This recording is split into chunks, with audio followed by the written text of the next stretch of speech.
मुंबई दहशतवादी हल्ल्याचा मास्टरमाइंड तहबूर राणाला कोर्टाचा दणका. कुटुंबियांशी संवाद साधण्यासाठी गेलेला अर्ज पटियाला हाऊस कोर्टाने फेटाळला. एनआयएने केला होता अर्जाचा विरोध.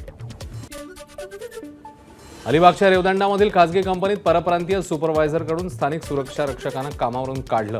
स्थानिक असल्याचा राग धरून केली कारवाई. मनसेचे अलिबाग तालुका अध्यक्ष सिद्धेश म्हात्रेंनी मनसे स्टाईलने स्थानिकांना नोकरी पुन्हा मिळवून दिली.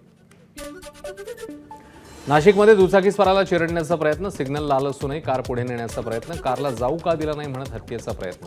त्र्यंबकेश्वर रोडवरील भयावह घटना. फरार आरोपीला अटक.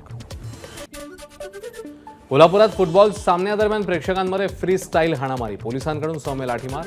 वेताळमाळ तालीम मंडळाच्या सामन्यादरम्यान प्रेक्षक गॅलरीत फ्री स्टाईल हाणामारी. गडचिरोलीच्या सिरोंचा तालुक्यातील झिंगानूर वासियांची पिण्याच्या पाण्यासाठी 3 ते 4 किलोमीटर पायपीट. खड्ड्यातील दूषित पाण्याने भागवावी लागते तहान. यवतमाळच्या कारेगाव पारधी बेड्यावर टँकरने पाणी पुरवठा. धोकादायक विहिरीतनं महिला जीव मुठीत धरून पाणी भरत असल्याचं भीषण वास्तव एबीपी माझाने दाखवले. एबीपी माझा, उघडा डोळे बघा नीट.